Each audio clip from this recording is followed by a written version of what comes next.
Desactivar esto. Aquí grita un poquillo, pero bueno. Bueno, buenas tardes a todos.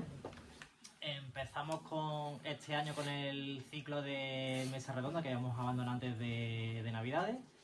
Y en esta ocasión pues contamos con José Luis Martín, que precisamente tenemos una escultura de él, el Caballo de Troya, que inauguramos con el proyecto que llevamos desde el área de cultura, de embellecimiento y de utilizar otros espacios artísticos que no son las propias salas expositivas del CAT. Y nos acompaña también Alfonso Mantega de parte de la SAC, que ya estuvieron con nosotros también con Tarcisio. Y pues nada, como siempre yo les dejo a ellos hablar, y como estamos siempre en un pequeño grupo, pues cualquier momento, o si queréis al final preguntarle alguna cosa de su trabajo, de su obra acerca de José Luis, pues encantado. Así que les dejo con ellos dos. Bueno, pues muchas gracias a Alca y a Cultura por darnos la oportunidad de hacer publicidad de José Luis, porque es un buen amigo. Tuvimos la fortuna de ir un día a su taller y nos estuvo explicando cómo trabajaba, y ha hecho muy bien en traer maquetas para que gráficamente sepamos lo difícil que es hacer una obra y lo difícil que es terminarla como a uno le gusta que quede, ¿no? Entonces yo os he repartido una hoja, perdonadme, hice 20 copias, pero me entendieron mal en la casa, hicieron 20 copias y fueran 10, porque eran 2 hojas. Porque yo dije, bueno, no creo que estemos más de 20 personas, pero celebro que haya aquí más de 20 personas y que José Luis tenga tantos amigos. Porque de la gente de la SAE, entre la exposición que tenemos en la Azucarera y una compañera que ha muerto en Málaga precisamente esta mañana, hay una historia por ahí. Y veo que hay poquita gente de nuestra asociación. Pero bueno, la historia es que estamos aquí los que queremos a José Luis, que es lo más importante, ¿no? Y yo he cogido una nota, que es la que decía que se pasa en el texto, de que el trabajo escultórico se hace a partir de moldes creativos, con autoría y originalidad, y prima cierta forma sobre la materia, generando vínculos con lo real, con lo cercano, con estrategias formales y dispositivos e imaginarios procesos maleables que exploran las propiedades físicas, peso, masa, volumen en equilibrio, donde dialogan 3 dimensiones en el espacio, entre sujeto y objeto, que sugiere una dimensión emocional. Me pareció una definición muy redonda, porque es verdad que la escultura debe emocionar, debe decir algo, debe transmitir cosas, ¿no? Efectivamente, uno intenta transmitir lo que lleva dentro, a veces se consigue y se acierta, y otras veces pues sale algo pues ahí un poco a la aventura, todo no sale según lo planificado. Aquí en Vélez fue Antonio Subirón, como sabéis, el que hizo una serie de esculturas en distintas plazas, y bueno, por lo menos en algún sitio de la ciudad pone lo de siendo alcalde Antonio Subirón. Porque, no sé, después de la historia del tranvía puede que no tenga mucho predicamento el que se le quiera hacer, dedicarle una calle o algún tipo de monumento, ¿no? Pero bueno, José Luis, ¿quién eres? ¿Qué haces? Y sobre todo, ¿por qué lo haces? Bueno, voy a aclarar una pequeña cosita. Antes has dicho que yo hago molde. Hago primero lo que son los prototipos, lo que es la talla de los originales. Posteriormente el molde se hace de arena y bueno, el molde es el contenedor del metal. En este caso yo hago los prototipos. El negativo de la escultura. Yo hago el positivo. No sé. El negativo es el molde, es el contenedor del metal. El molde debe ser de un material refractario que aguante la temperatura del metal fundido. Entonces, yo tallo originales siempre, por esto sale de pieza única. Como veis, hago caballos, pero cada uno tiene sus particularidades. Yo me he basado en unas plantillas a la hora de crear esta obra. Esas plantillas las he hecho en cartón o en folio, por ejemplo, y me ayuda a recortar en bruto el material. Una vez que yo tengo el material ya recortado, después viene el proceso de talla. Voy dándole forma a cada obra. Como veis, son parecidos, pero tampoco son iguales. Aparte también les he variado un poco la postura. Cuando tengo la obra totalmente ya tallada, o sea, la obra creada, pues ya es labor de hacer el molde de una arena específica de moldeo, que le llaman arena en verde. Esta arena yo la voy prensando y le pongo unas coladas. Las coladas colada es por donde va a entrar el metal. Tiene que tener cierta altura para que el metal meta presión y llene el molde correctamente, porque si no hay esa altura de las coladas, pues no hay... termina la figura. Sí, no se llena... No sé si te ayuda. Que está ahí explicando así cuando viertes el metal. Sobre Sí, el molde de arena. no te ayuda. Pues cuando estas obras están dentro del molde y yo le he dejado unas coladas de entrada, que lo que hago es pinchar en esta obra de poliestireno, pincho una estaquita de madera con un clavito y entonces según la dificultad de cada obra, pues a veces le pongo 2, 3 o 1 y cuando ya tengo toda la tierra prensada perfectamente, retiro esas coladas y hago el vertido del metal. Entonces, por tanto, los originales son perdidos.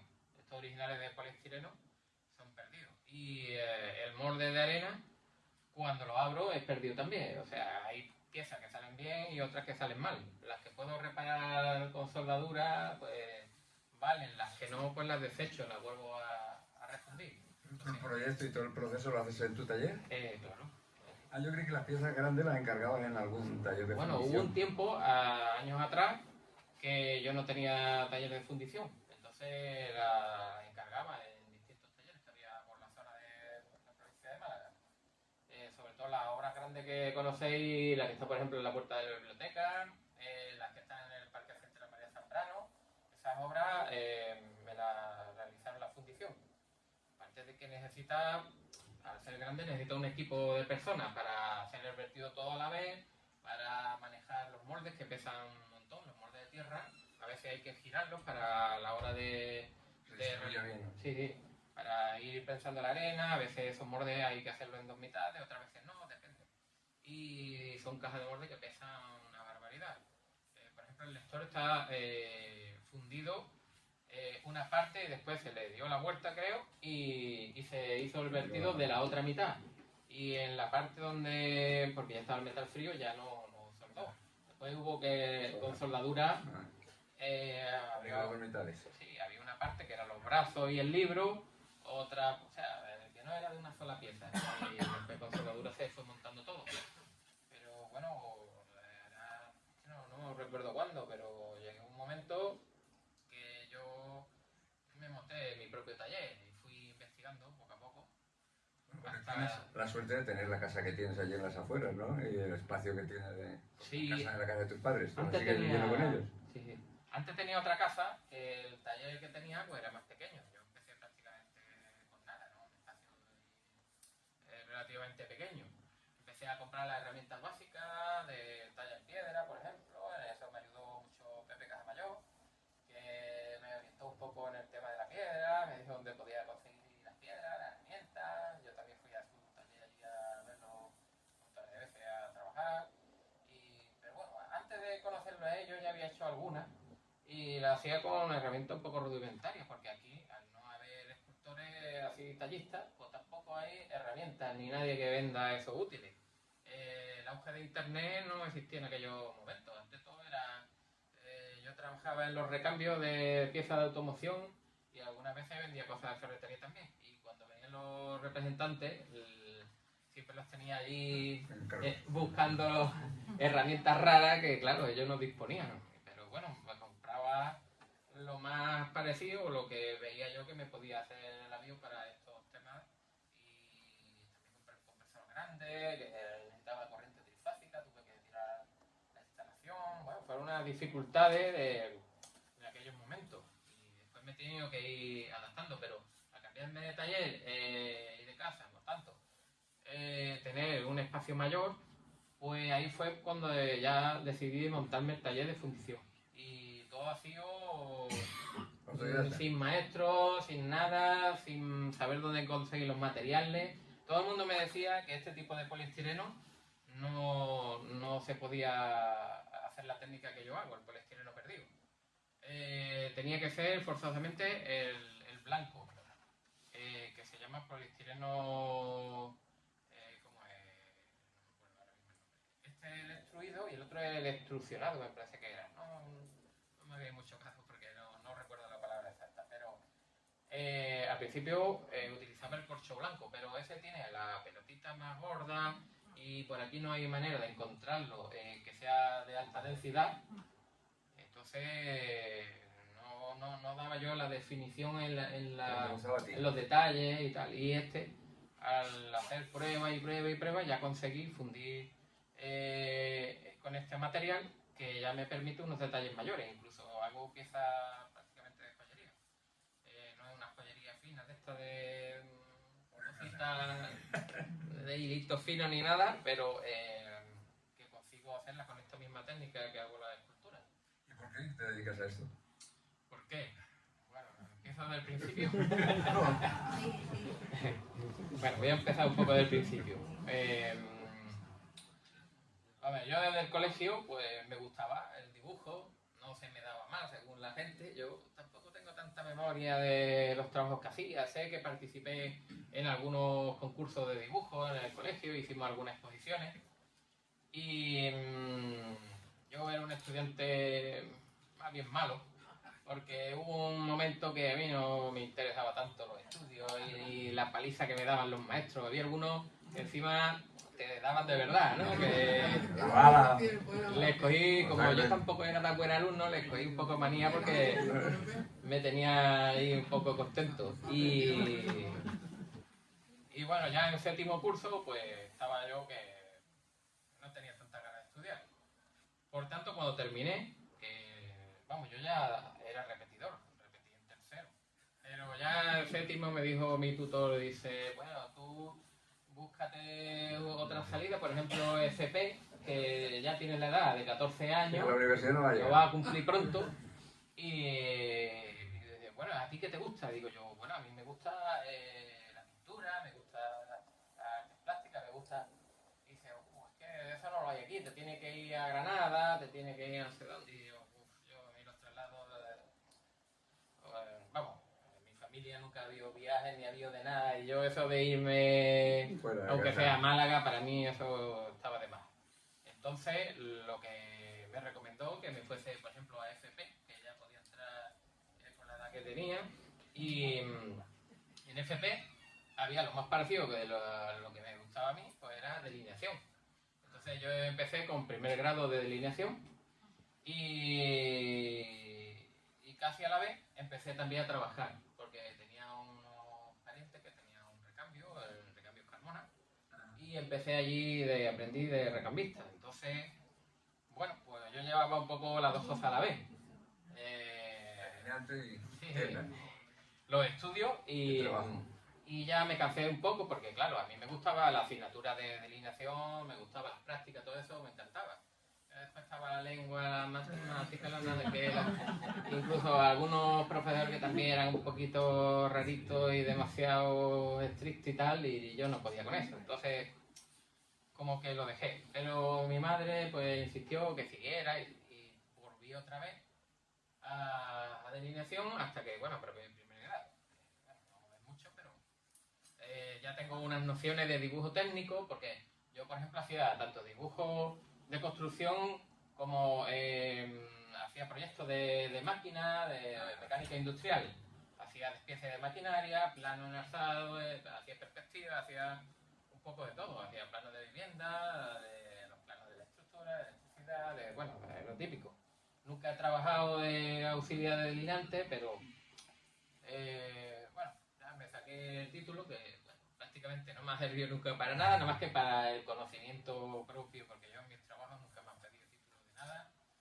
Pero bueno, tengo unas nociones, por ejemplo, de qué se puede hacer con los metales, de cómo, de la fundición, de las máquinas herramientas. ¿Te ha influido y te ha facilitado el trabajo que tú haces, ¿no? De buscar planos y de buscar un dibujo profundo. Además tengo nociones de cómo proyectar, por ejemplo, la estructura de una escultura, de temas de soldadura, de todo eso, aunque para otros han estudiado lo mismo que yo y eso pues no le han prestado atención, pero para mí, que también he estado en los talleres de automoción allí, aunque haya sido vendiendo piezas, pero he estado ahí viendo los entresijos de los mecánicos, de los chapistas, de los pintores. Vamos, yo cuando empecé a pintar mis primeros cuadros, a quien me fui a mi compañero de trabajo, al pintor que teníamos, ¿Y tú cómo pintas los coches? Pues yo le doy imprimación, le doy no sé qué, le doy... Técnica. Y empecé a pintar los primeros cuadros con pintura de automoción, de automóvil. Eran pinturas nacaradas, que eran muy vistosas. Y utilicé, yo tenía un cuñado, que bueno, pues mi hermana se separó de él hace ya mucho, pero era aficionado a la pintura y cuando venía de vacaciones por aquí, alguna vez compró algunas pinturas y se quedaron allí y digo yo, pues esta le voy a dar yo uso. Y empecé con esas pinturas y con otras que fui comprando porque ya estaban medio secas y tal. Y combinándolo con las pinturas de automoción. Entonces yo veía, digo, esto de qué manera lo combino, que esto no se me caiga cacho. Hice un montón de pruebas, desde luego. Pero las pinturas de automoción eran bastante resistentes, aguantan mucho más. Y me gustaban las texturas. Yo empecé a utilizar texturas como yo veía a los chapistas y los pintores que pintaban los bajos de los automóviles con pintura antigravilla, que era texturada para resistir los chinos de la carretera y eso, pues yo empezaba a imprimir los cuadros con eso. Pero yo veía las texturas, pero digo, y aquí le falta algo. Entonces empecé a utilizar arena. Empecé a buscar por una playa, por otra, hasta que encontré la granulometría que yo deseaba, que era donde está Puerto de la Caleta y alrededores.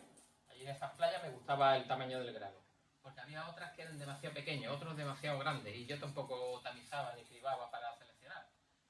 El que había allí era perfecto, entonces empezaba a darle antigravilla y una mano de arena, otra mano antigravilla, otra de arena, y después pues darle una imprimación con blanco o con queso, también he probado, y pintaba con pintura de bellas artes y después los matices finales los daba con pinturas nacaradas de automóvil, sí, porque me llamaba la atención esos colores tan llamativos y tal. Y como era tan difícil por las texturas que tenía, empecé a utilizar la aerografía para hacer los bocetos, para hacer ciertos trazos, para los barnices y tal.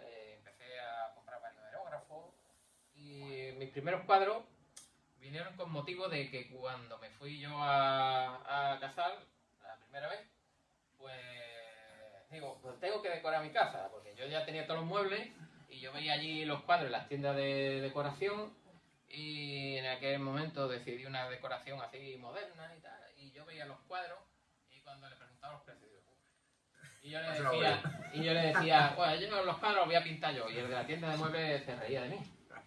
Y bueno, yo no tenía experiencia pintando cuadros, desde luego. Cuando empecé a pintar los cuadros para mi casa, ya no había quien me frenara. Yo pintaba uno y otro y ya tenía para 5 casas. Entonces empecé, algunos me recomendaron, mira, pues haz exposiciones, haz tal. Y cerca de mi trabajo, donde está la gasolina de Clavero enfrente, pusieron una librería que era de libros de ocasión y tenía sala de exposiciones. Entonces, allí fue mis primeras exposiciones así un poco informales, pero bueno, la hice allí. También participé en algunos concursos, incluso allí mismo participé en un concurso.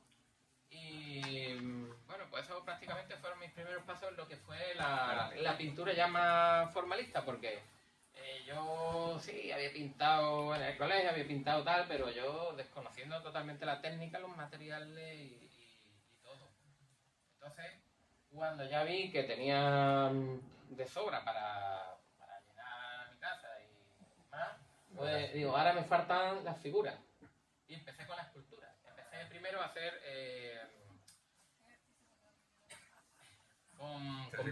con bloques de barro, que los compraba en una tienda de Bellas Artes. Hacía, digamos, un rebaje y fui haciendo algunas formas y llenándola con resina de poliéster. Y las primeras piezas mías eran así, hechas en resina de poliéster. Cuando llegué a buscar lo que fueron los pedestales, yo me di cuenta que aquí era una dificultad, no había piedra por ningún lado. Bueno, era complicado. En algunas tiendas de estas de chimenea, de que tienen talleres ellos propios, me cortaron algunos trozos de piedras, pero una piedra que no me llenaba, piedras calizas, piedras porosas y las primeras peanas pues eran piedras poco vistosas y esas figuras de poliéster que decoré también un poco con pintura y Y cuando a mí eso me aburrió un poco, porque yo vi que eso no era lo que yo quería, pues empecé con la cerámica. Con varios amigos montamos allí unos talleres que íbamos todos los miércoles.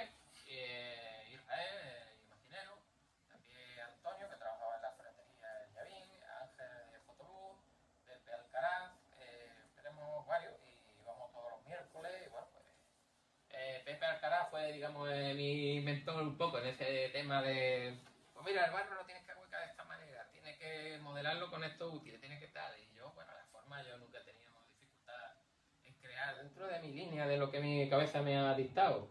Porque yo no he tenido un maestro específico de haberme apuntado en una escuela de arte ni nada, entonces yo he ido buscando y hay gente que me han enseñado ciertas cosas, pero más bien de lo que yo he ido necesitando y he ido teniendo contacto con otros artistas, pero nunca he estado en una escuela formal, digamos.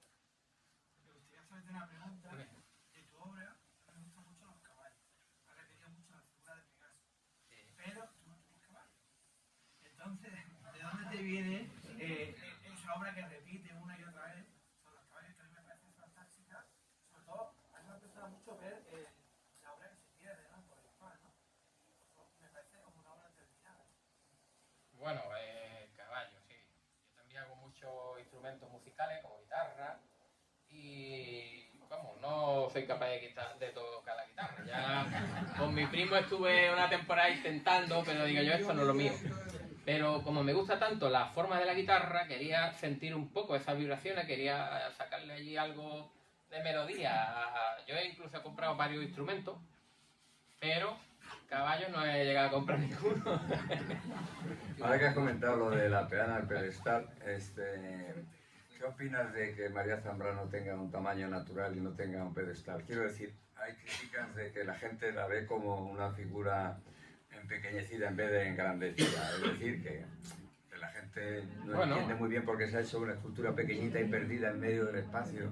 Hay una María Zambrano que sí está ahí elevada por los brazos del padre, está ahí.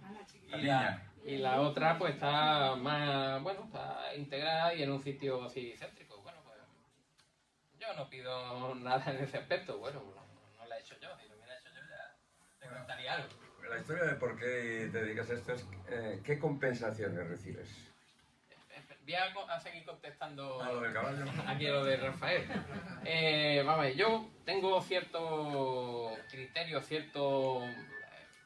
sea, a mí lo que me domina es la figura humana. Pero hay cosas que como que tienen alma aparte de la figura humana. Para mí, los animales. Los cuadrúpedos me encantan. El caballo, el toro.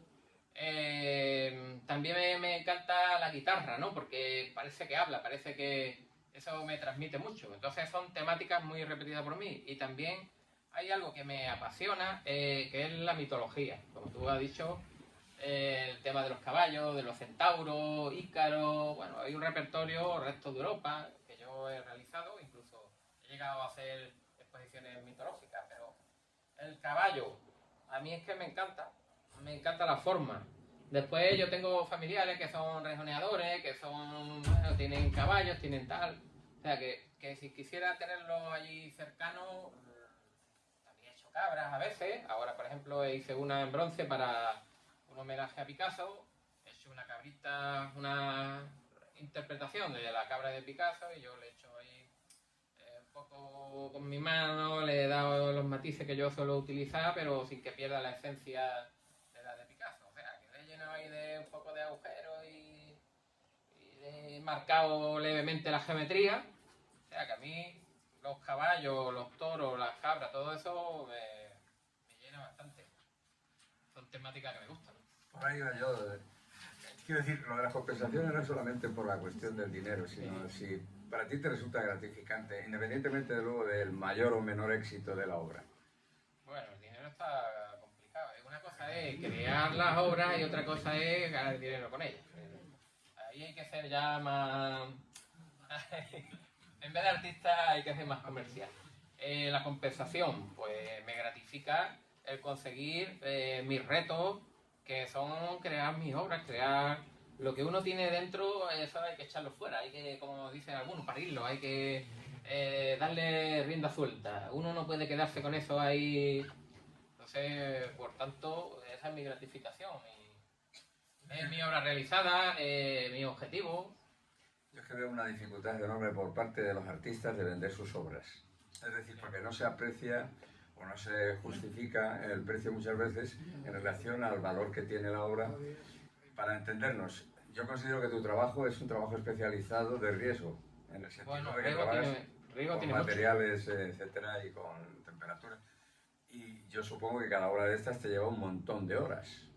Y quiero decir, por la cuestión de valorar el esfuerzo que te supone una obra y luego tenerlo que vender al precio que el mercado o de los posibles compradores te establecen, porque no creo yo que tengas tu libertad de poner los precios que te salgan a ti de tu voluntad. Vamos, yo voy trabajando prácticamente por demanda. Sí, tengo una serie de obras mías para mis exposiciones y las hago profesor para eso. Pero me he especializado un poco más en los encargos. E incluso mis mejores obras, las obras de más tamaño y tal, yo me he tirado muchos años trabajando con marchantes, con galeristas, con anticuarios, sobre todo en la zona de Madrid. Y hoy por hoy ya he dejado, porque bueno, el galerista ha pasado a mejor vida, el marchante también está de salud un poco mal, el anticuario se ha ido a su país, que era, bueno, por ahí, de bien lejos, era persa, y creo que se divorció y se fue, entonces bueno, ya yo vendía directamente, porque al ser fundidor también de mi propia obra, puedo defender un poco más. Sí, que a lo mejor no te creas que es que gane más ni nada. En vez de cobrar el trabajo de fundidor, a lo mejor no lo cobro, o no cobro el trabajo de artista y estoy cobrando el de fundidor nada más, pero por lo menos puedo desarrollar un trabajo entero de cabo a rabo, de principio a fin, por mis medios. A veces utilizo materiales reciclados y, por ejemplo, yo utilizo aluminio. Entonces, el aluminio yo lo compro en chatarra, voy fundiéndolo y cuando está fundido no sabes de dónde ha salido. Lo mismo es, bueno, si lo compro en lingote, por ejemplo, ya hay una certificación de la calidad y de las cualidades que tiene esa aleación concreta.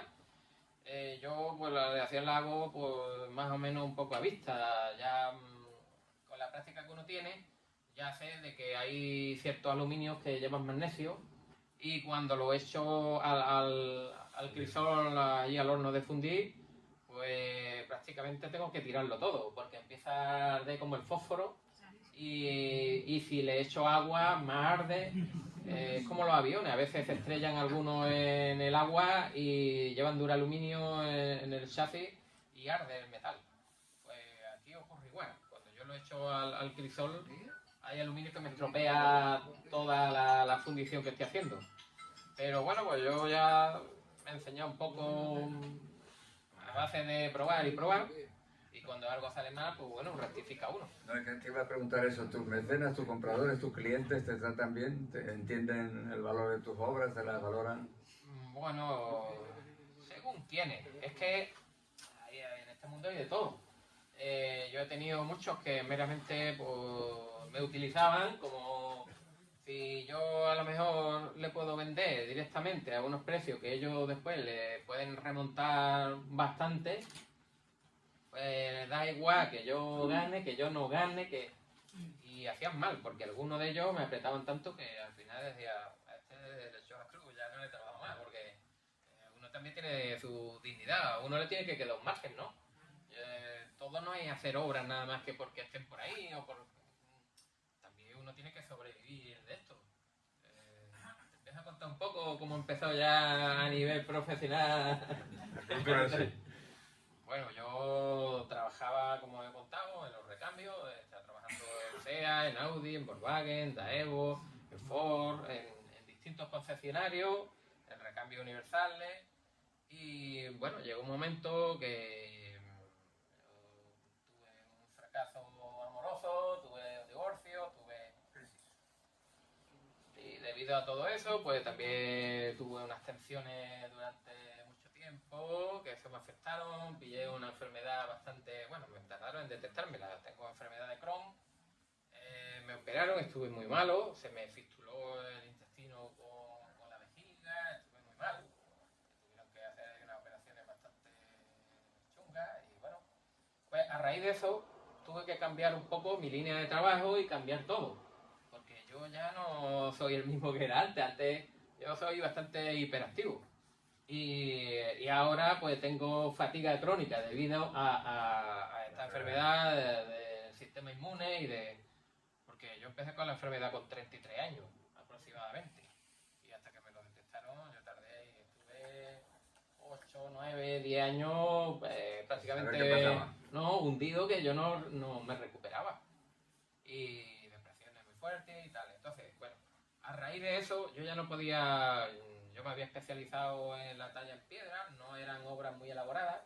Iba a las ferias de arte, ganaba en todas, porque se vendía. Yo estaba allí a pie del cañón, quería a alguien, porque la dificultad de la piedra es el peso. Entonces muchas personas digo, ¿esto cómo lo llevo? Y entonces yo me ofrecía y estaba allí en la feria, iba a través de galeristas, pero yo estaba allí, el ojo del amo engorda el caballo. Entonces, cuando alguien quería comprar una obra, que eran obras bastante grandes, algunas de ellas, para moverla eran esos engorrosos, pues yo la llevaba y daba esas facilidades y se vendía bastante. Pero ya, después de mi operación y tal, yo ya no podía con esos pesos y empecé a trabajar más lo que era el metal.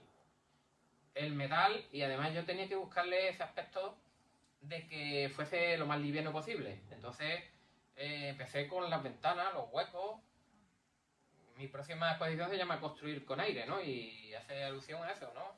A que parte de mi obra pues son transparencias. Está ahí enseñando la entraña, porque hay quienes hacen obras huecas, pero el interior no se ve. En esta obra se está viendo. Entonces, como obra así, ¿no? Que tiene sus galerías, sus huecos y tal. Porque el metal además tiene un problema. Yo no lo puedo fundir macizo en espesores muy gruesos, porque cuando el metal está derretido, bien, pero cuando va enfriando, sale lo que le llaman los rechupados. Entonces, donde hay más masa, hay hendiduras que se hacen hacia adentro y salen como embudos y salen unas deformaciones, vamos, bastante importantes. Entonces, yo tengo que llevar un equilibrio en los gruesos que puedo llegar a fundir. Eso te lo da la experiencia, ¿no? Sí, y sobre todo en el bronce todavía es más acusado. Por eso yo condicioné mi obra a obras que yo podía mover, pero que tuviese cierto tamaño. El aluminio, por ejemplo, es aleación de aluminio. No es muy pesado, a ver, pesado lo suyo, pero eran obras que yo podía transportar. Pero las de piedra ya, como que no. Y pues aquí está presente la geometría, que me gusta, es uno de mis... Desde siempre. Cuando yo expuse las primeras veces allí en la librería esta que os comenté, allí me hice una colección, una pequeña colección de libros que vendían allí de artistas diversos, pero de escultores no encontré, pero sí de pintores. Y eran todos de una línea de arte contemporáneo, arte moderno, arte... Lo clásico nunca me ha llamado demasiado la atención, por lo menos para mí. Me ha gustado como mero ejercicio a veces hacer algo así más realista. Tampoco tengo una práctica, pero bueno, si quiero me pongo y algo seguro que sale. Pero mi línea dominante es geometría, es hueco. En la piedra, por ejemplo, eran formas más voluptuosas. No me he centrado nunca en hacer demasiados detalles. Hacía mucho las temáticas de las Venus, por ejemplo, de guitarra, de peces, bueno, tenía un repertorio diverso. Pero claro, ya cuando me pasé al metal, digo, yo voy buscando mi línea de trabajo. Entonces no quería estar con tantas líneas abiertas, la hago por experimentación, la hago porque me gusta, la hago, pero para especializarse ya en algo y llegar a unos niveles ya profesionales, como cuando ya después de mi operación y tal, dejé mi anterior trabajo porque yo no podía estar con ese estrés en los recambios, allí atendiendo a 3 a la vez, el teléfono, esto, lo otro, eso, yo no podía ya con eso. Entonces, pues me dediqué plenamente a la escultura, a la pintura. Hubo un tiempo que, bueno, pues la enfermedad no me daba mucha tregua, pero hay otras que, bueno, otras temporadas que quizás estaba más estable y pues, podía hacer mis obras, mis exposiciones. Y básicamente estas obras pues han sido fruto de esas necesidades que yo tenía, que era de crear obras livianas de cierto tamaño para exposiciones, que no fuesen obras de tamaño microbiano, porque la obra muy pequeña a mí siempre me ha gustado el gran formato. Pero claro, dentro de mis posibilidades. Yo he hecho cuadros grandes, he intentado hacer esculturas pues lo más grande que he podido, pero tengo mis limitaciones y sobre todo la económica. La escultura es muy cara. Tanto el lugar de trabajar, o sea, el taller, como el equipo de máquinas y herramientas, y como la materia prima. Todo eso, y aparte, tú tienes que coger una destreza también, que lleva su tiempo. La escultura, tú te equivocas en lo más mínimo y te puedes morir, ¿no? Porque tú no tienes precisión con las máquinas, con lo que sea, y una radial te pega un tajo que, vamos, yo ya he tenido mala experiencia con el metal. Me han llegado a caer salpicones de bronce y con muchas protecciones puestas y todo, y ha calado. Eso hace unas quemaduras, vamos, terribles. Yo te preguntaba por los clientes y por los compradores o por los mecenas, porque las instituciones, en mi opinión, ya que son las que tienen que ocupar las calles, parques y jardines, tienen ahí un papel relevante, ¿no? Aquí tus relaciones con el ayuntamiento habitualmente son buenas. Bueno, yo nunca he sido mucho de política, pero me gusta la obra monumental, me gusta la obra grande y tal. ¿A quién tengo que recurrir? Pues al único que me puede poner obra en la calle, que son los distintos ayuntamientos. En algunas legislaturas he tenido un poco más de feeling quizás con los concejales, con el alcalde y tal, y con otras pues a lo mejor pues no me han tenido en cuenta siquiera. Había de todo, pero por ejemplo, las obras con las que yo estoy más presente en todos lados, digamos, ahí no hago las gestiones yo. Lo de Cabeza y Vacío, que fue la obra con la que gané un concurso hará unos 12 años, de la Federación de Salud Mental de Andalucía. Esta obra, el premio consistía en poner la obra en todas las capitales de provincia de Andalucía y también en algunos pueblos. Entonces, pues ya llevamos alrededor de 12 años, más o menos a una y algunos años dos. Entonces, a una por año y otros años quizás dos. Ahora, dentro de poco, el 25 de marzo, inauguro un en Jaén Capital. Con esa ya nada más que me falta de capital de provincia, Sevilla. El resto de capital de provincia ya tengo, y en algunos pueblos también. Aparte de capital de provincia, tengo en pueblos también. Y me he traído un poco la relación, porque yo de cabeza a veces no... la obra de Cabeza y Vacío pues está presente en Huelva Capital, en Cádiz Capital, en Málaga Capital, está en Vélez Málaga, está en la Cala de Mija, está en Córdoba Capital, en Priego de Córdoba, en Granada Capital, en Bailén, que es un pueblo de Jaén, en Almería. La de Almería precisamente no está en el núcleo urbano, sí está en Almería Centro, pero está en la universidad, que está a unos kilómetros del centro de la ciudad. Ahora la próxima será el 25 de marzo, la inauguración. Se ha retrasado un poco porque, bueno, por temas burocráticos. Tengo otra en proceso para Sevilla Capital y otra para Pozo Blanco. No sé hasta qué punto, porque a mí lo que me demandan voy haciendo. Esta obra es muy interesante porque es sencilla, pero al mismo tiempo es compleja en el sentido de que el público no acaba de entender cómo la repetición está ahí en tres dimensiones, ¿no? Digamos.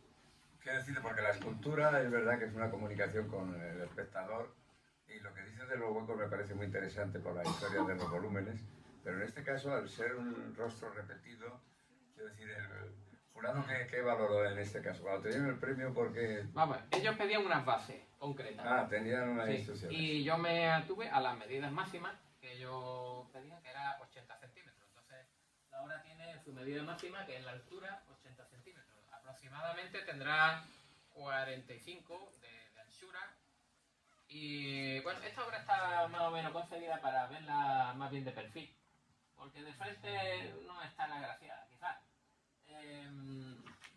Bueno, esta obra puede aparentar ser bastante sencilla, bastante simple, pero cuando uno se pone a realizarla también tiene sus dificultades. El tema era lo que ellos pedían. Ellos querían una obra que representasen lo que es la integración de las personas que tengan problemas psíquicos y tal, temas de salud mental, y querían hacer ver que estuviesen integrados en los demás. Sí, se les aceptara socialmente. Sí, se aceptara socialmente. Entonces, ¿cómo representa alguien un problema mental? Pues yo digo, bueno, la mente radica en la cabeza, ¿no? ¿Y cuáles son los problemas mentales? Pues son como unos vacíos, ¿no? Y pues creer estos vacíos. Y la cabeza está formada, a su vez, por 3 siluetas de cara. O sea, es una cabeza, pero está formada por tres cabezas realmente, ¿no? Por lo menos. Y con eso representé lo que era la integración, ¿no? Uno más entre todos. Era la clave. Y bueno, les gustó, vamos, la premiaron y ahí estamos, en la brecha esta. Cuando me demandan alguna, es una obra modesta, no es una grandiosa obra, pero teniendo en cuenta los presupuestos que había y demás, yo doy más de lo que me pagan. Bueno, es que entre los artistas aquí en alguna ocasión en Vélez se ha intentado trabajar cooperativamente, pero es un conflicto muy fuerte, ¿no? Porque cada autor quiere tener su personalidad y su independencia. Quiero decir, hay un círculo aquí de arte y ciencia que desafortunadamente pues no tiene más que actos puntuales. ¿Cuál es tu relación con los demás artistas? ¿Cómo ves el conflicto este de la competencia, de la ayuda mutua, de la colaboración entre vosotros? Yo desde un primer momento apostaba por la unión. Entonces, de mis primeros pinitos artísticos, yo ya busqué tener relación con otros artistas que yo no tenía por aquí. Entonces, busqué, me hablaron de la AEP, Asociación Española de Pintores y Escultores. Entonces, pues tardé un tiempecito en localizar a la persona encargada, y Mari Carmen Fernández era en aquellos momentos la delegada de Vélez Málaga de la EPE, y bueno, pues tardé un poco, pero ya me adherí ahí, me apunté a la asociación, participé con ellos en algunas colectivas, algunas reuniones que teníamos, y bueno, pues se hizo, digamos, ahí cierto núcleo ahí de la gran mayoría pintores. Yo era de los pocos que le metía mano al tema escultórico. Y bueno, yo prácticamente la escultura, al principio yo pintaba más, pero ya fue cogiendo más peso la escultura. Y bueno, pues con esta asociación pues hice muchas exposiciones. Llegó un momento que bueno, pues yo llegué a ser delegado de esta asociación a nivel nacional. Pero había un pequeño problemilla que, bueno, uno de ellos era mi enfermedad, que tuve que dejarlo, pero por eso. Y otro problema es que dependíamos de la Central de Madrid en muchos aspectos. Entonces, aquí era una delegación, no era la asociación en sí, claro. Entonces, en Madrid había otras ventajas, pero el desplazamiento a Madrid, pues, está complicado, es caro. Tú te pones a utilizar las instalaciones de la EPE que hay en Madrid, pues nada más que en idas y venidas se te va un tiempo que no era posible para mí. Yo estaba trabajando. Entonces, después ya que estaba enfermo, pues tampoco tenía tanta movilidad. Y bueno, cuando uno se dedica ya al arte, a nivel profesional, pues ¿qué ocurre? Pues que hay que buscar la rentabilidad. Entonces yo iba a sitios y hacía cosas que a mí me rentaran algo, que no... Porque yo irme a Madrid y venir, ya tú calculas los gastos, y las instalaciones de la EPE pues eran muy buenas, ¿no? Hay palacios y tal, donde hacer grandes exposiciones, pero entonces llegó un momento que, bueno, decidí crear mi propia asociación, que fue la del colectivo Sociarte, junto con unos amigos, y la creamos y tal, pero bueno. Continúa, ¿no? Eso es cierto, sí que... Sí, que no continúo soy yo, porque bueno, tuve mis diferencias, como tú estabas hablando. Y después inicié otro proceso por mi cuenta, que nunca he llegado a legalizarlo, que se llama Artipunto. Con el nombre de Artipunto, pues desde el año 2012 he venido haciendo algunas exposiciones colectivas, he invitado a los colegas de profesión, pero ha llegado un momento que, bueno, pues es que la vida de uno a veces se pone complicada y tiene uno que dejarlo todo e irse pues a lo más básico. Entonces, en esas etapas pues no puedo estar ahí pendiente a... Nosotros es que insistíamos mucho a la compañera que estaba aquí en el CAD de que abriera talleres a los niños, que la gente de los colegios viniera sistemáticamente aquí al CAD, porque fue una pena que trajera obras de Pablo Picasso originales y que no viniera aquí todo el pueblo. Muy pocas ocasiones tiene la gente de Vélez para ver obras de Picasso, como no vaya a los grandes museos, ¿no? Entonces hubo un tiempo que nosotros con el tema del azúcar incluso abrimos un taller ahí en una sala de frente y tuvo un relativo éxito porque hubo participación de la gente. Yo lo que te quería plantear es, en el caso concreto, por ejemplo, de este caballo que le has bautizado de Troya, ¿has metido un caballo tú ahí o es que te han pedido que trajeras un caballo? Bueno, el caballo es la obra más grande que yo tengo a mi disposición ahora mismo, que es mía. No es de ningún ayuntamiento ni de nadie. La tengo pues, en mi colección para exponerla. Por su peso y su tamaño es difícil moverla. La he tenido cedida durante, no sé, un montón de años, desde el 2015 creo, al Colegio de Adultos María Zambrano. Y pues me la he traído para una colectiva que hicimos Rafael Heredia, Pepe Quesamayor y yo en el castillo de la Casa Fuerte de Benmiliana. Y después digo, bueno, ya no la voy a devolver al colegio, ya la había restaurado un poco porque claro, ha estado la intemperie con ese arenita que cayó colorada ahí. Sí, la he limpiado bien con un cepillo de alambre, le he dado un poco de protección, un barniz y tal, y la hemos puesto aquí. De momento terminaba el día 28 de este mes y se va a prorrogar otros 2 meses, ¿no? Sí, sí. Y bueno, yo mientras la dejen ahí, pues, a mí allí no... Vamos. Yo es que explícitamente lo que te quería plantear, ¿crees que sí podrían las instituciones ayudaros a los artistas a que pudierais continuar con vuestros alumnos en vuestros talleres? Es decir, que se hiciera un esfuerzo para institucionalmente facilitaros que tuvierais aprendices, que hicierais talleres de continuidad de vuestros talleres. Hubo un tiempo que estaban las escuelas talleres, pero eso ha desaparecido. Entonces, por cuenta propia, uno puede iniciar talleres y tal, pero legalmente hay muchas dificultades, y más en el tema este que se utilizan maquinaria, cosas peligrosas. Entonces, no sé legalmente cómo se puede dar fórmula a este tipo. Yo sí hago demostraciones, he hecho muchas. Ahora, por ejemplo, para el Pegaso que he hecho para la colección museográfica de Gilena, porque ellos tienen allí tanto temas de Bellas Artes como tienen cosas arqueológicas. Su especialidad es que en los exteriores del museo tienen allí unos escenarios para crear simulaciones de batalla, esto de romanos. Hay unos voluntarios que se ponen sus cascos, su armadura, la espada. Allí hay caballeriza, hay barcos, esto como los de Troya, hay Una certificación histórica. Entonces, estos voluntarios tienen un emblema que era el caballo etrusco, que es un Pegaso. Entonces,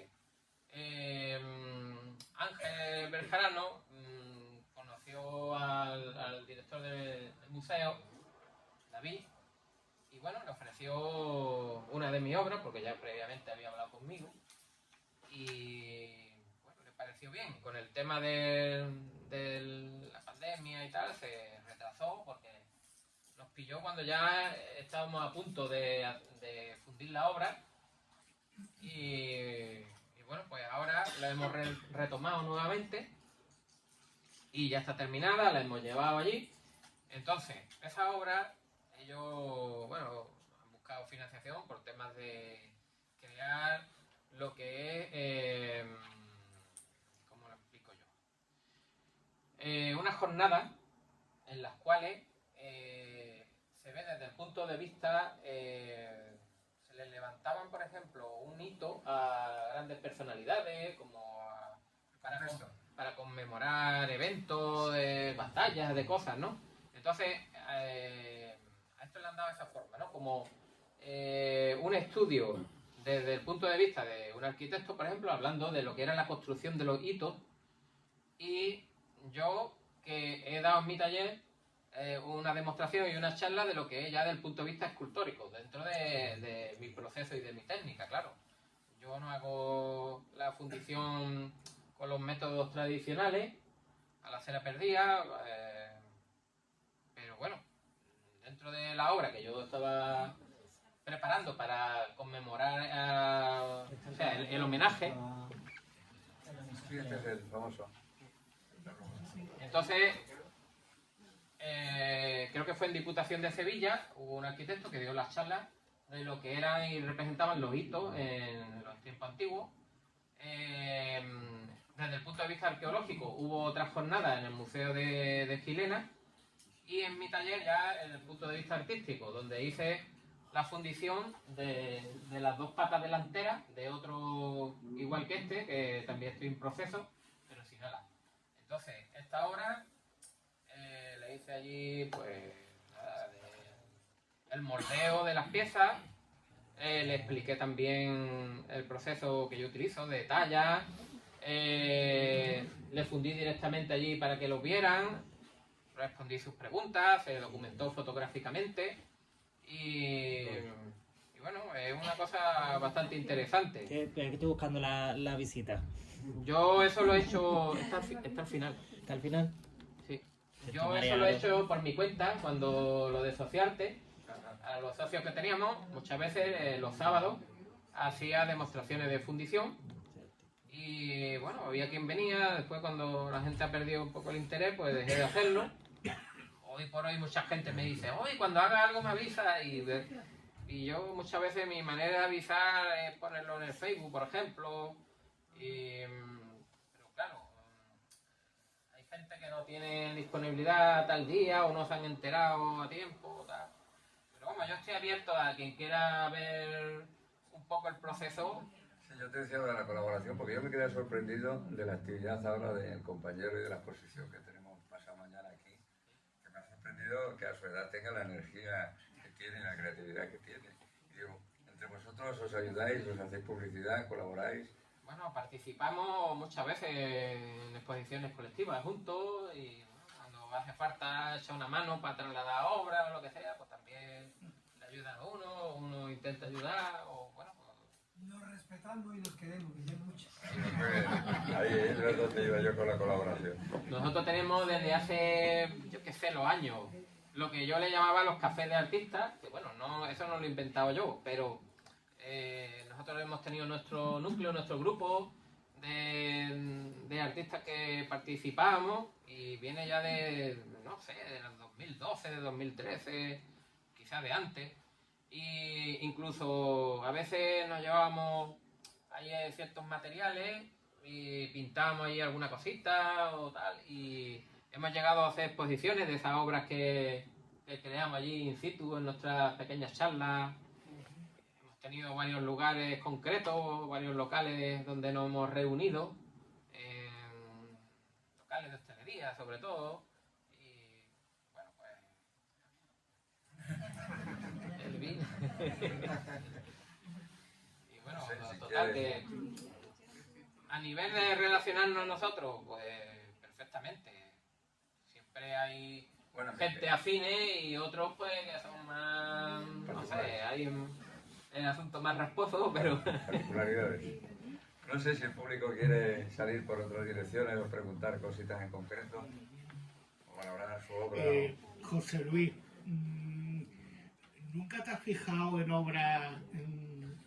Eres como un autor muy minimalista. Claro, yo me voy a Oteiza, lo que hace Oteiza son esas obras de fundición, eso de grande. ¿En qué espejo te has mirado? Porque al principio has dicho que eres muy autodidacta. Buena pregunta. ¿En qué espejo te has mirado? Yo podría decir, si fuera escultura en Fernando Boteco, obras muy grandes que no puedes mover, Y las obras de Oteiza que estás mirando son enormes. ¿Dónde te has mirado tú Para mí hay ciertos referentes. Yo empecé, por ejemplo, con Lipsy, Henry Lauren. Bueno, hay varios. Hay varios. Ahora mismo es que mi cabeza se olvida un poco de los nombres y tal, pero... Por ejemplo, Pablo Gargallo también ha sido uno de mis referentes. Incluso algunas obras de algunos artistas de estos he llegado a interpretarlas hasta en pintura. Bueno, yo he hecho mi interpretación, no es que sea un cálculo exacto. Pero sí, estos son de los artistas dominantes. Yo he estado, por ejemplo, visitando hace ya muchísimo el Museo del Prado y veía grandes obras, que está muy bien, veo el dominio técnico, veo todo, pero no me llenaba. A mí me gusta cierto toque de modernidad. Y más bien cuando hay un carácter ahí de expresividad, pero me gusta siempre la figuración, la abstracción total tampoco me llena. Y siempre a la hora de visitar museos me gusta que sean de arte contemporáneo. A veces me desilusiona porque entro queriendo encontrar allí algo que sea magnífico y tal, y encuentro cosas tan minimalistas y tan poco elaboradas que me vengo un poco defraudado. Como allí un trozo de chapa, un no sé qué, una sala grandísima con una obra allí en el centro que... un espacio allí... No hay interacción, no hay emoción ni hay interacción. Bueno, ese es mi punto de vista. Después habrá otra gente que radiquen bastante con lo que yo pienso. Por eso te gusta lo cercano, ¿no? La cabra, el caballo, la paloma, el camaleón. Me gusta siempre un punto de figuración. A mí la abstracción total la he hecho también, pero no me llena tanto. ¿Y la mitología? La mitología me gusta, no porque yo sea un estudioso de la mitología, me gusta estudiar la mitología desde el punto de vista gráfico. Yo veo interpretaciones de otros artistas ya de la antigüedad y tal, y eso es lo que a mí me ha motivado, porque no son las historias en sí. La lectura, desafortunadamente, yo veo un puñado de letras y no soy capaz. A mí eso de leer, bueno, yo tengo ahí mis bloqueos que me cuesta vencerlos. Tiene que ser algo didáctico, que yo aprenda algo de ahí y me atraiga mucho, pero yo normalmente veo un libro lleno de letras y no puedo con eso. Juan quería preguntarte. Luis, tú sabes que el dicho de que nadie es profeta en su tierra también se cumple. Aquí hay artistas que tienen mucha entidad, pero que para que la ciudad lo reconozca en su tierra, será porque eso se cumple en todas las ciudades, ¿no? Quiere que triunfa afuera. No voy a citar ningún ejemplo, pero tú eres, por ejemplo, uno de ellos. Entonces, ese es un tema. Otro tema. Hace una semana estuve en Calpe, en el municipio de Alicante que tiene 27.500 habitantes. Y está considerado en la comunidad autónoma de Valencia, con 3 provincias, como la capital de la Costa Blanca. Y yo he ido allí a ver por qué es capital de la Costa Blanca y por qué tiene una facultad de bellas artes. Está en cultura, está en museo, y yo no veo el nivel que tiene Vélez Málaga en relación a esa ciudad, con todos los respetos que seguro que yo no he sido capaz de ver. El nivel de los artistas de Vélez Málaga es tan grande que muchas veces, pues aquí hasta la institución de ayuntamiento ha dicho la ciudad de los artistas. Nosotros mismos decimos la ciudad de los artistas. El nivel depende del apoyo también a veces que se tiene. Pero con independencia del apoyo que ustedes sobrevivís como artistas, ¿vale? Y eso es una realidad. Entonces, ¿dónde está, ya que está aquí el director del CAC, que por cierto hace un trabajo importante porque es tan receptivo, como si fuera el conserje de esta casa de cultura? O sea, una joya de muchacho que tenemos aquí con su preparación. Afortunadamente sí. Ya que los artistas estáis dispuestos a que Vélez Málaga sea la ciudad de los artistas, a que Vélez Málaga, entre otras facultades, tenga, además de agrícolas por el campo, tenga bellas artes, o tenga sanidad, o tenga informática, o tenga enfermería, o tenga música. ¿Por qué Vélez Málaga no es la ciudad universitaria que merece una capital de comarca con 85.000 habitantes? Alicante tiene 27.500 y tiene universidad. Entonces, yo veo que por ahí me van a enseñar histórico aquí, un museíto que lo han creado hace poco, con unas ayudas, pero nosotros que tenemos tantos artistas, tantas fortalezas, tanta historia. ¿A ti se te ocurre alguna solución de que revirtamos nosotros con el nivel que tenemos a nivel histórico, monumental y artístico aquí en Belemana? ¿Cuál sería la solución? Obviamente hace falta apoyo institucional, porque yo, modestamente, he donado algunas esculturas, pero claro, mi economía y mi tiempo no me pueden llevar a donar una grandiosa obra, ¿no? Pero he buscado sponsors, gente que estaban dispuestos a pagar al menos los gastos de fundición y los he propuesto y pues eso no ha prosperado, no ha gustado. Esa oferta mía pues no... Bueno, sabes que aquí tenemos dos litigios con Casa Lascán y Las Claras. Hemos planteado en muchas ocasiones que sean centros educativos de carácter cultural y que sean sede de artistas. Y efectivamente, pues seguimos esperando a que se dé ese salto porque tú sabes que pomposamente tiene un epígrafe Vélez como ciudad de la cultura. Está claro que el arte, en mi opinión, forma parte importantísima de la cultura, ¿no? Y sí tenemos una universidad internacional de la Sarquía. Y entonces nosotros hemos planteado que perfectamente Las Claras podría ser la sede de la Universidad Internacional y desde hace muchísimos años reclamamos que al menos turismo e idiomas tuviera una sede universitaria aquí. Y es verdad que Vélez tiene una apariencia de gran ciudad y luego decepciona un poco en relación a lo que tú dices, sus dimensiones o sus capacidades. Y yo creo que sí que los artistas aquí en Vélez tienen mucho mérito de poder sobrevivir de su trabajo. Y este es el caso de... Yo por eso le hablaba antes, él no ha querido entrar en el tema de valor y precio, pero yo es que creo que es muy difícil valorar el trabajo de los artistas. Bueno, tengo que puntuar que lo que he dicho de mi ofrecimiento es de tiempo atrás, no es de esta legislatura. Tiempo atrás, cuando estaba Manuel Rico, por ejemplo, muchas veces se me ha hecho bloqueo en aspectos de yo querer donar una obra. Sus intereses llevarán. El por qué sí, el por qué no, no lo sé, pero... Incomprensión. Incomprensión de... Sabéis que, bueno, una de las normas en las salas municipales es donar una obra y yo a veces me he estirado un poquito más, humildemente, lógicamente, como estoy diciendo, y he donado una obra más grande, como por ejemplo el Caballito de Mar que está hecho de hierro en Torre del Mar, ¿sí? O el barco velero que está donde está la rotonda del Faro. También he donado un cuadro de gran formato que está ubicado en la Casa de las Asociaciones, una mujer tumbada que tiene 4,5 metros por 2. Y bueno, pues son obras que yo he cedido, limitándome un poco, porque bueno, pues tú donas una obra por la exposición y bueno, pues eso Dios sabe dónde... Porque todas esas obras que vamos dejando tampoco se le da una segunda vida, digamos, de organizar exposiciones con ellas, con que algunas quedan ahí perdidas, otras se ponen en oficinas municipales, como algunas de las que yo he dejado por exponer, pero en otras ocasiones esas obras pueden que quedan ya ahí como olvidadas.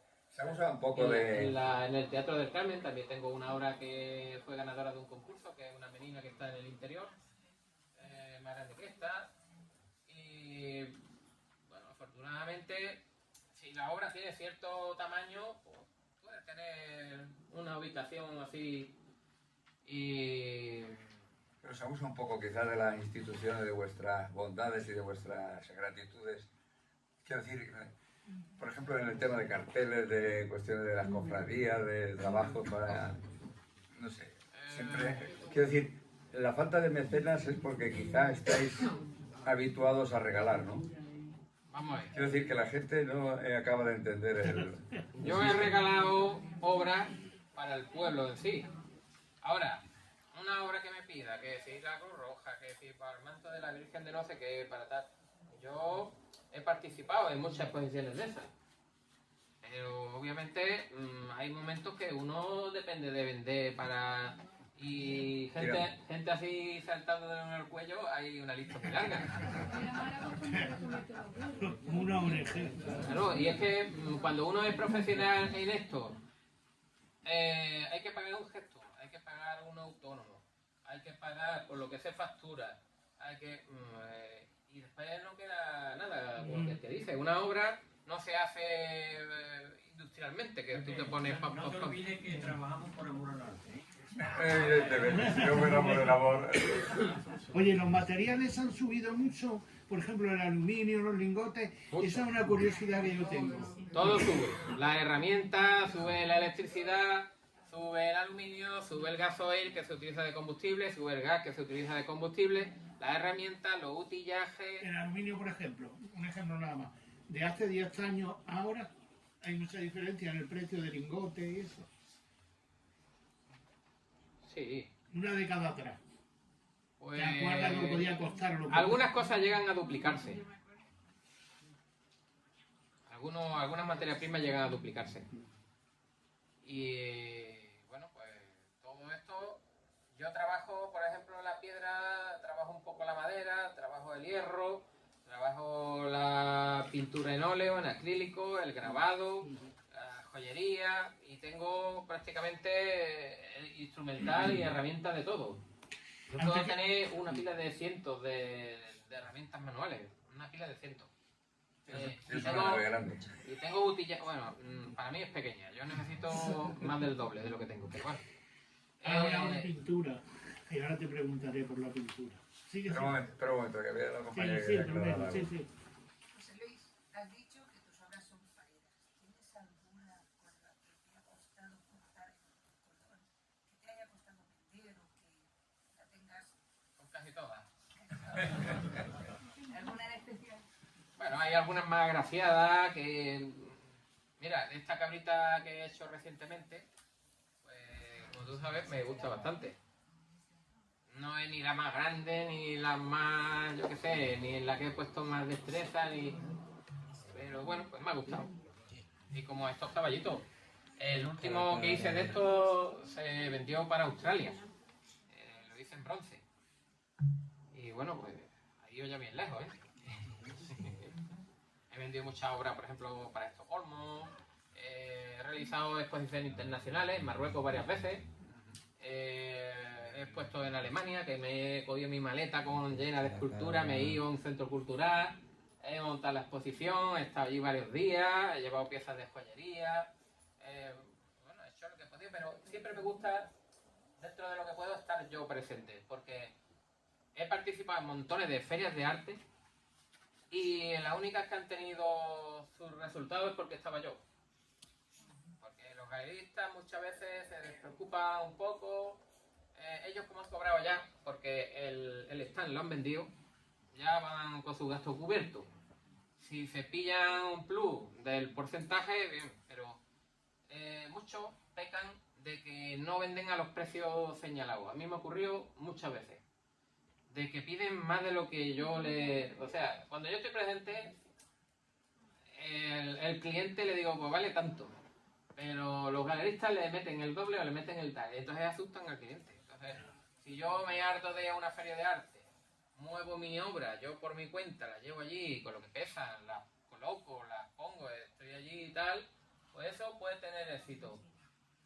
He visto galeristas haciendo cosas que...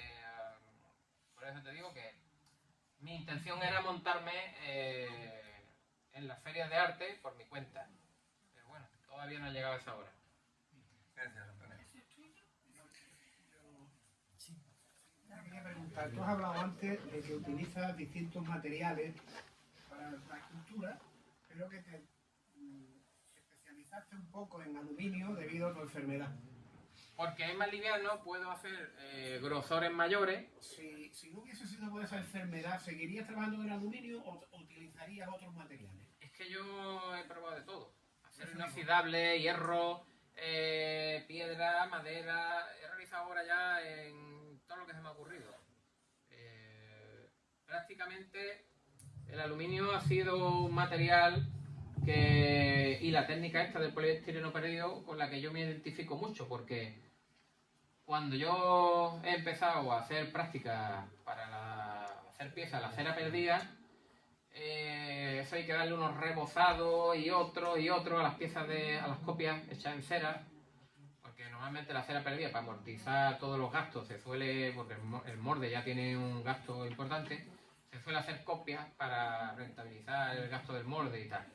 Entonces, esos rebozados y yo con lo impaciente que soy y tal, no me identifico porque yo los moldes los abro ante tiempo, me los cargo. Esto es una técnica más directa, más rápida. Yo puedo tallar, moldear y fundir prácticamente sobre la marcha, ¿no? Si esto me lleva 3 días hacerlo, por ejemplo, pues cuando he terminado, hay obras que hago que las hago también bastante más rápidas. Yo puedo estar realizando una obra, moldeándola y fundiéndola en el mismo momento, como aquel que dice. Y eso va muy con mi personalidad.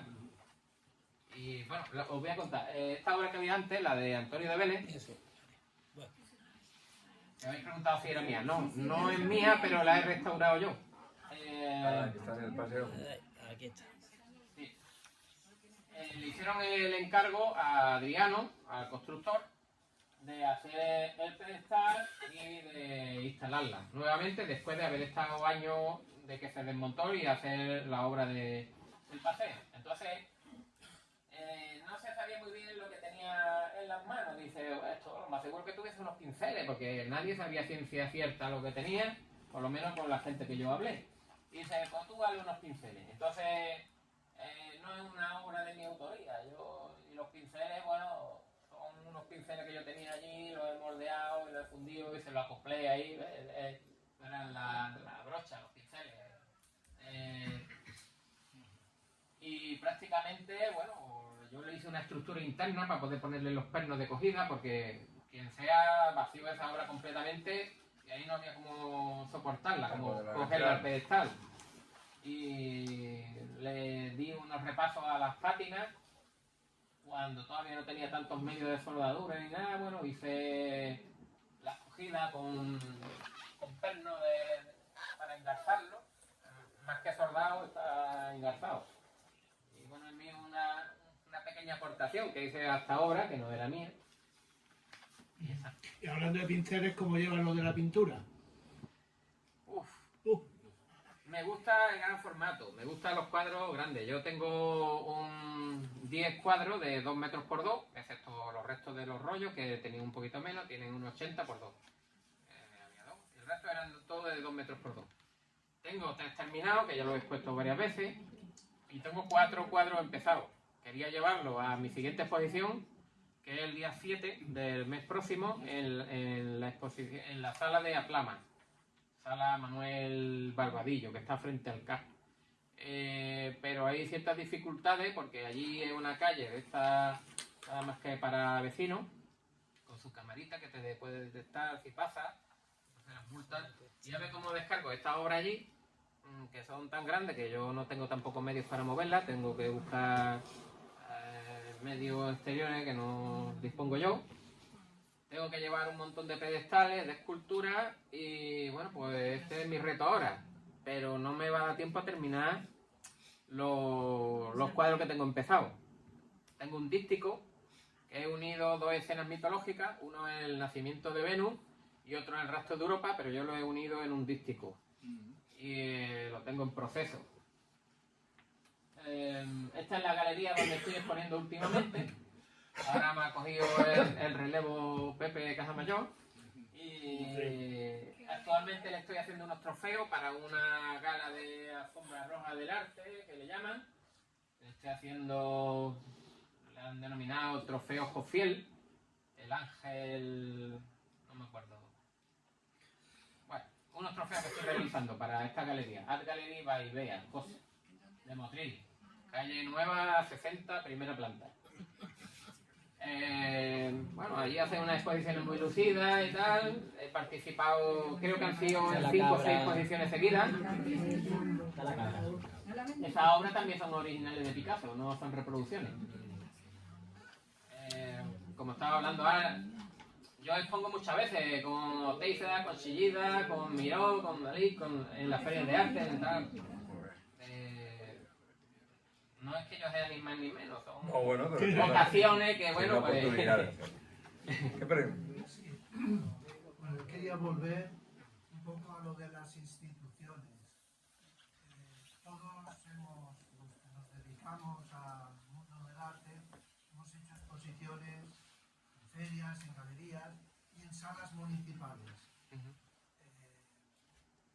No sé aquí, en Vélez, qué sensibilidad se tiene al respecto, pero a mí me parece un atraco de las instituciones a la cultura y al arte, que haya que dejar una obra o que haya que entregar un puñado de libros por presentar un libro, cuando son las instituciones las que tenían que promocionar.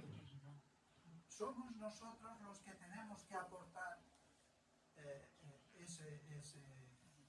esas obras. A mí me parece un vicio, igual que lo que decías cuando hay instituciones benéficas, pues dan obras para...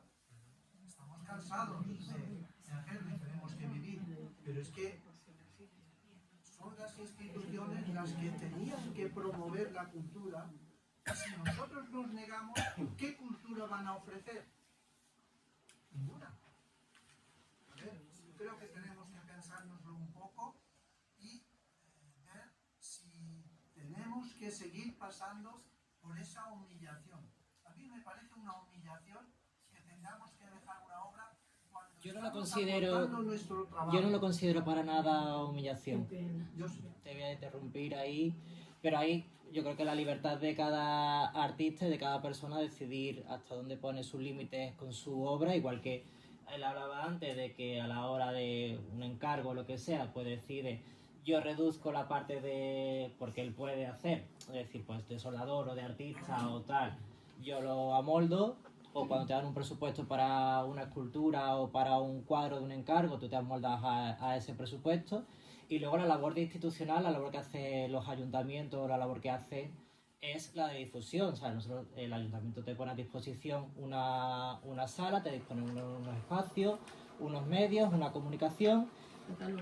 Y yo creo que ahí se establece un quid pro quo entre el artista y la institución, que puede ser rentable o no puede ser rentable. Después sí, habrá que valorar cada artista si esa exposición o esa exhibición o esta conferencia, o lo que sea, a ti después te ha salido para ser rentable, porque yo considero que un artista a la hora de exponer, viene muchísima gente a ver tu obra que si se quedase en un taller o se quedase en tu estudio, no la vería.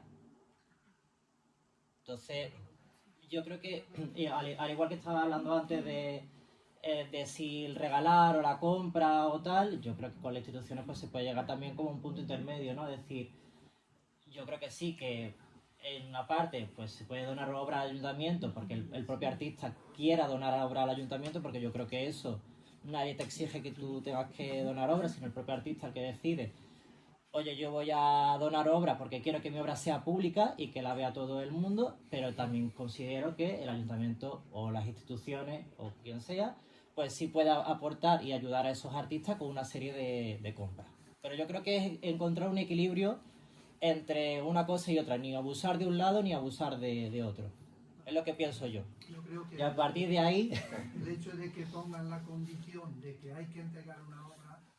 Sí, pero bueno, tampoco te dicen que tienes que entregar Es una una práctica de mucho tiempo atrás, que no sé... Esa práctica es la que... Claro, pero por ejemplo, ahí está, te preguntaba... No, habitualmente sí se pide. Hay una cosa. Por ejemplo, uno deja una obra y yo lo veo lógico. Porque, vamos a ver, porque nosotros ponemos en galerías comerciales y nos cobran 20 un Ahí está. Bueno, a mí no me parece ni bien ni mal. Siempre que esa obra quede ahí para algo concreto, está fantástico. Claro, nosotros, por ejemplo, hicimos en 2023, creo que fue 2024, se hizo la exposición de homenaje a pintores veleños, a los precursores de la pintura, y son cuadros que fueron donados al ayuntamiento y se hacen exposiciones y se hacen muestras. También se hizo una de ganadores de concursos de pinturas del ayuntamiento, que se hizo también aquí en la segunda planta del CAR. Entonces también lo que hablabais antes, ¿no? De que ese fondo o esa obra que se done realmente, pues después pues, pueda participar en exposiciones, o si un artista hace una exposición en Málaga o hace en Madrid, que el ayuntamiento pues pueda donar esa obra que a lo mejor el artista o no puede tener en su casa o por circunstancias. Pienso, o sea, yo también es una opinión más personal que otra cosa.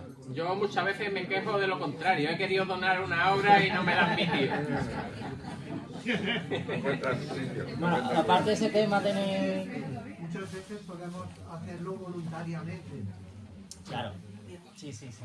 Cuando es así me parece estupendo, pero que sea una condición sine qua non. Eso es lo que no me parece. No, pero bueno, que hablaba Carlos, ¿no? Que exponen, pero es verdad que no hay, que no es una obligatoriedad.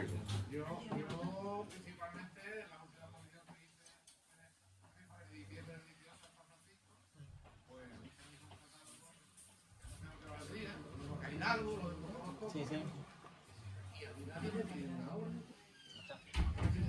¿Puedes poner 96 en Torre del Mar? Ahora voy para allá. No, pero por ejemplo en Torre del Mar en el 96 y una, en el 2013 vi otra. Pero es depende, Merca también te piden una. No es exclusivo de aquí. Pero es que la sala que te ponen. La mayoría de los sitios piden una. Que si Aparte tenéis de- alguna pregunta, eso, aparte de estamos eso- ya terminando. Aparte de la política, ¿algo más? Bueno. Espérate, ¿cuál tiene...? Ah, la política, la política, la iglesia. 24.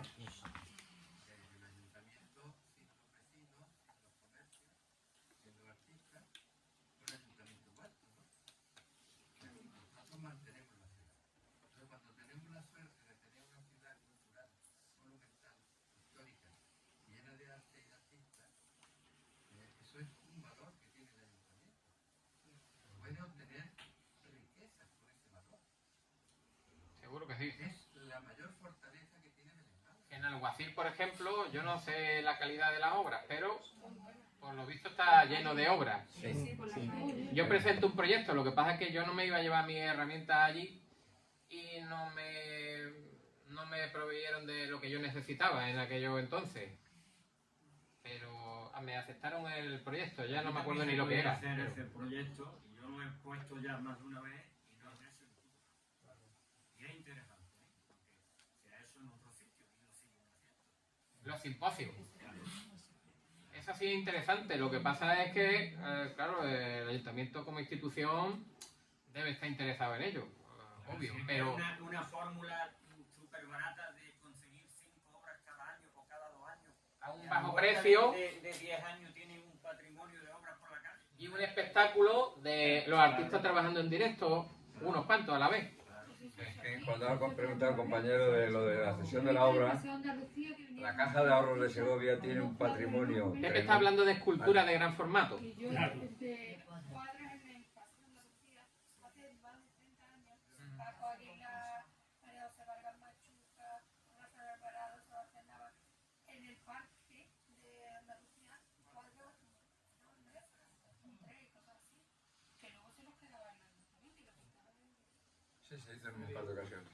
Entonces yo siguiendo con el tema, el Ayuntamiento de Belén Málaga tiene una gran suerte con la historia, con la cultura y con la artista.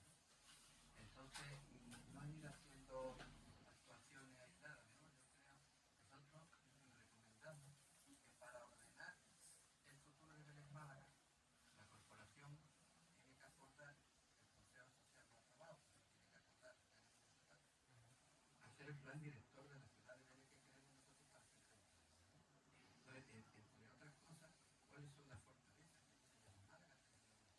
Tiene muchas fortalezas, tiene el medio natural, tiene el arte, tiene muchas fortalezas. Pero no solo tener un mirador o tener un edificio histórico, se pueden hacer cosas actuales con artistas, con lo que sea un reclamo a nivel turístico, a nivel de darle vida al centro, obvio que sí. José Luis, para echarle un tejado a una casita hace falta un técnico, un proyecto, una memoria, un presupuesto. ¿Vale? Entonces, el ayuntamiento puede seguir 4 y 4 y 4 y 4 y toda la vida y otros 40 años saliendo a lo que va surgiendo cada día. La rutina, sin proyecto, es una mala gestión. Yo no lo digo de este ayuntamiento.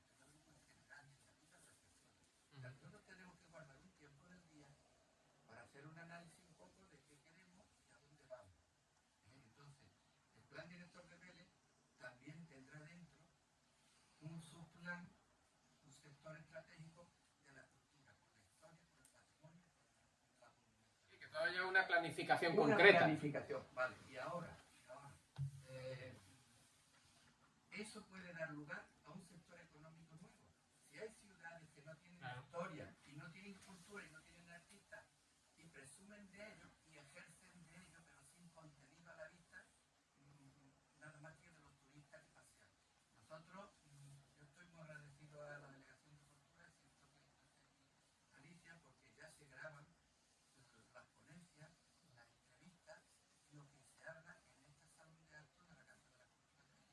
Eso ya queda para una biblioteca digital. Por ejemplo, los artistas locales son un valor del pueblo, ¿no? Hay pequeños pueblecitos, más pequeños que Vélez Málaga, por ejemplo, y tienen su museo de los artistas locales.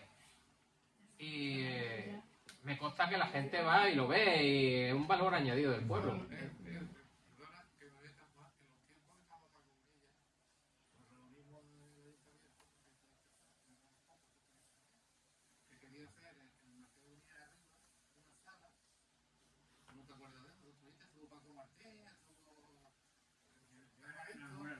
Bueno, con idea de poner una sala, que hay aquí, que suelen rotando la obra de artistas veleños, visitables. Eso se habló en aquel tiempo, tuvimos varias reuniones, pero después ya como se terminó el mandato, pues que sería interesante. Que la cultura es la hermanita pobre.